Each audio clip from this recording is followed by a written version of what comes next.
This is what it is to be a man, yeah? This is what it is to walk a warrior's road. When you step over that line, well, there's no stepping back. When we take them young fellas out, we teach them about the bush, the animals. We prepare them for that journey into manhood and telling them about respect. Our Kuringle is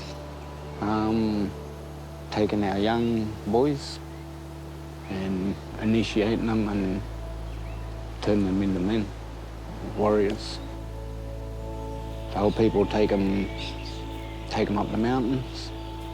They tell them stories of the dreaming and of the ocean and how everything's all connected, from the land to the sea to the mountains. When we give these here, it's part of that respect, and you earn it. And then that means that you're ready to become young men.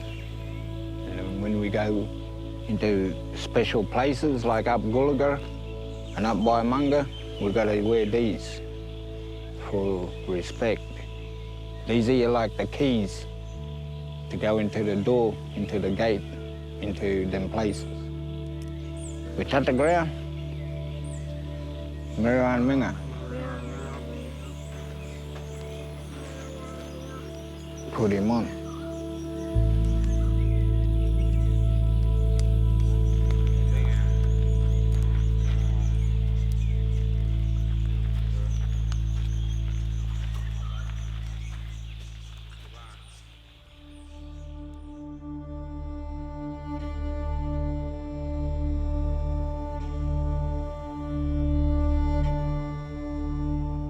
Alfred William Howitt, A.W.Howitt, came to Australia at age 22.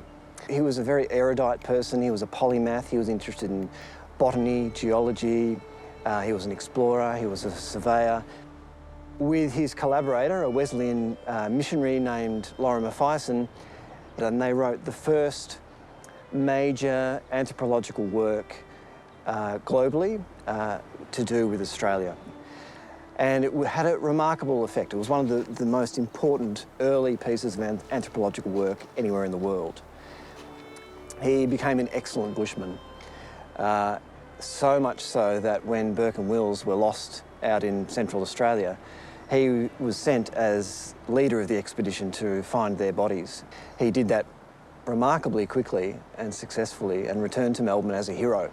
And as a reward for his remarkable efforts, he was given a magistrate's position.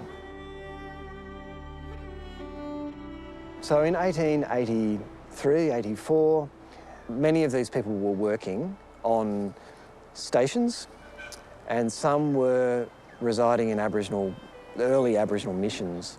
Colonists, settler colonial society had been in the region for decades, and even some of the oldest men would have been born into an intercultural world where there were colonists and Aboriginal people and new migrants in this world. So this was a world going through some very tumultuous changes.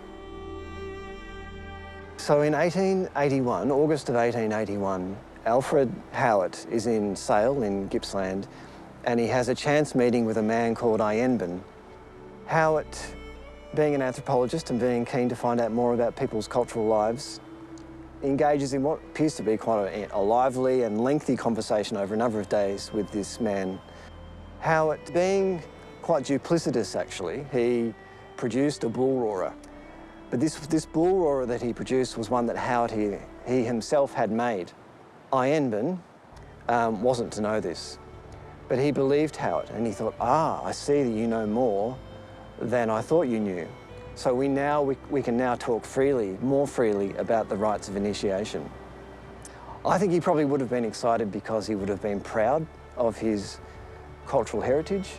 He would have wanted to demonstrate to someone like Howitt how important the power of these ceremonies, their significance to people. To organise this Kuringle ceremony, it took, as I said, it took almost 2 years. of deliberations and discussions. There were over 130 Aboriginal people gathered by this time who were ready to come together to enact these ceremonies.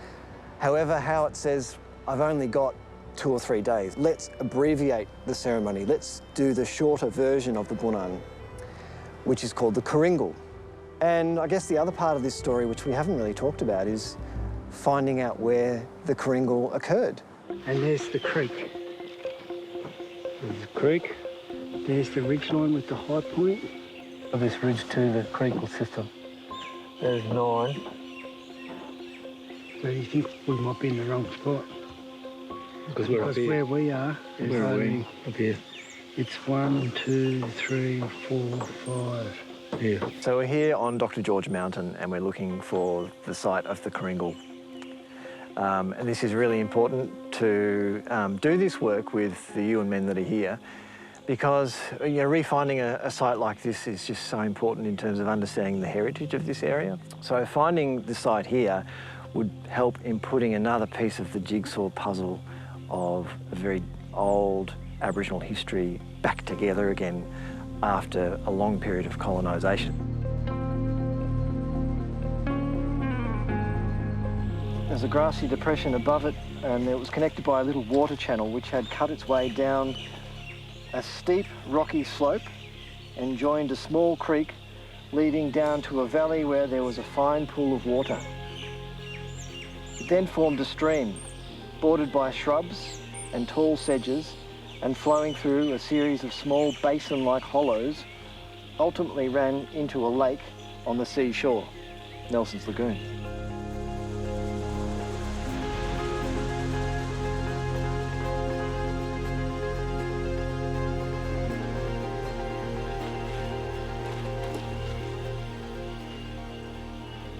What is it?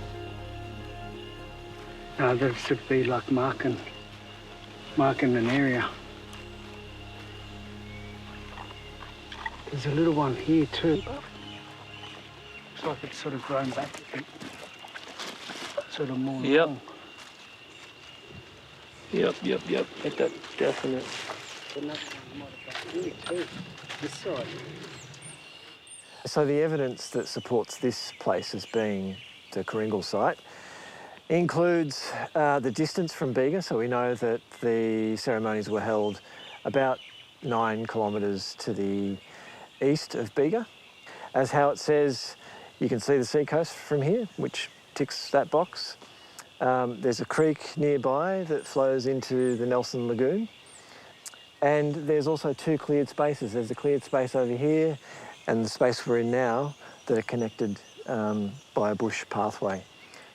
And the last thing would be the species of eucalyptus that's here, which is a messmate. I feel that mixed emotions at the moment because of knowing that what took place here over 140 years ago and being able to find it after all this period of time, it's just as I said, the energy here is just amazing. It's made me want to dance and smile and cry all at the same time. It's just bloody wow, mate.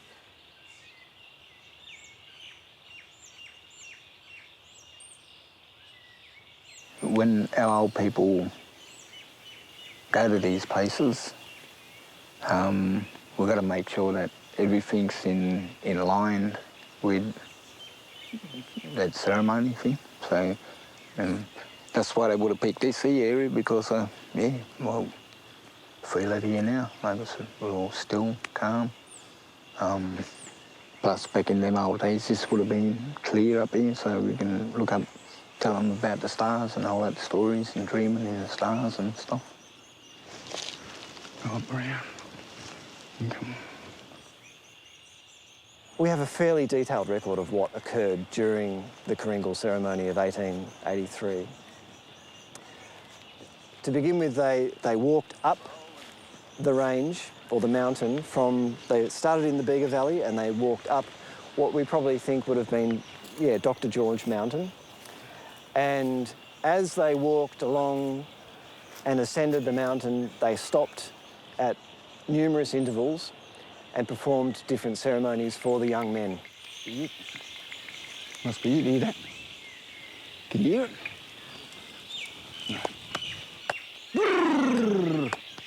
Die! Die! Die! Die!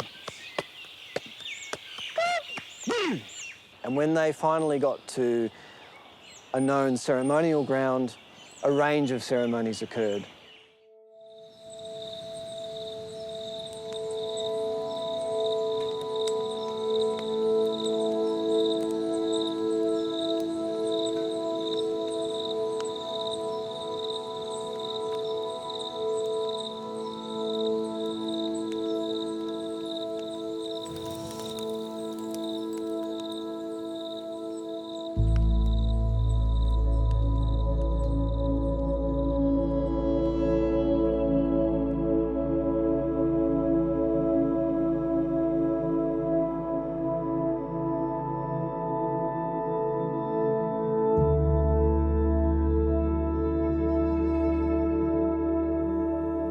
Songs were sung, numerous different songs, and Howitt recorded some of these.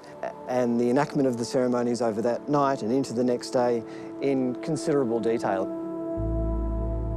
What's different about this and why it's so significant is that Howitt was allowed to participate in the ceremony and document it at the same time. People were absolutely aware and cognizant of the fact that he was going to write all of this down.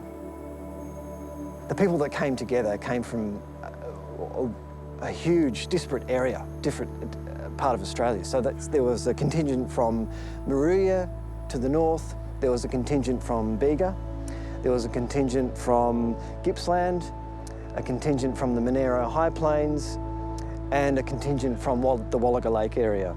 And they all came together and congregated at Bega for the ceremony.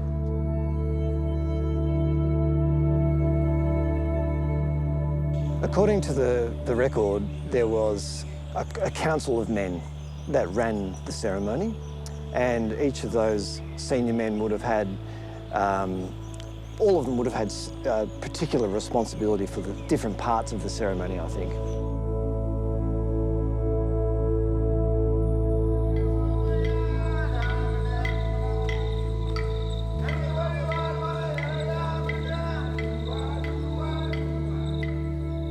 There's a big difference in the young men who've been through law.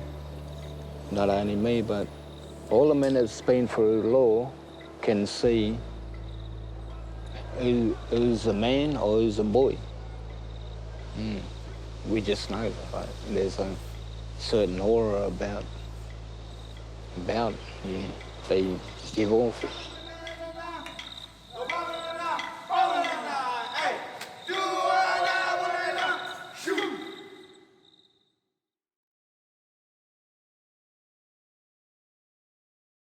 And once they've been through that ceremony and through that Kuringle, they put that pride back in them, that proudness of who they are. So now these fellows, you look at them, right? They look you in the eye with their chest out, and they're proud men, young men, warriors. It's the first time in Australia's history that we have a detailed description of what happened at one of these ceremonies. And that makes it significant to the history of Australia, it makes it significant to the history of anthropology, and the publications that ensued from this have shaped our understanding of Aboriginal Australia.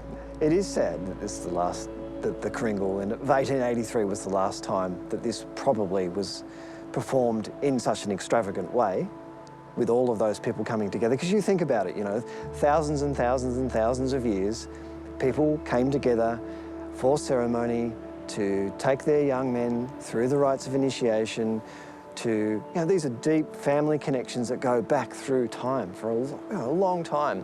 And then for it all to come to a screeching halt in the 1880s or 1890s. That is sad, I think. It says a lot about the impacts of settler colonial society. When Howitt took place in ceremonies in 1883 here in the Bega Valley, he wasn't shown all the sites because he was only here for a very short period of time. And we wanted to ensure that, as I said, the identification of most of those sites are still kept. He was given part of the journey, not the full journey. There's many significant sites in and around the valley, and even on private lands there's still evidence of ceremonial wunans. And it was and is still Aboriginal land today that we can see and live in around this valley system.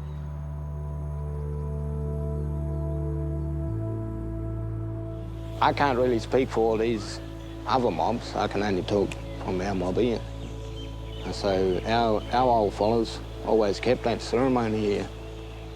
And being a part of that ceremony is being a part of that oldest living continuous culture. And only way we keep it like that is if we continue it and keep it going, yeah? So it's important to have that ceremony ongoing to teach our people that this is our place, this is our story, this is our connection, this is our pathways. And those teachings, as I said, are still happening. That's so important to be who you need to be and understand who you were. Spiritually, culturally, mentally. Personally, it's significant to me because, you know, growing up in Australia, I wasn't told of these stories. I wasn't aware of the deep, profound connection that Aboriginal people had to place. I wasn't aware of the complexity and the beauty of ceremony, of language, and learning more and more about this over the years has personally enriched me. My main thing is to sort of like show them that beauty and that diversity in the culture and then try and walk forward, yeah, together.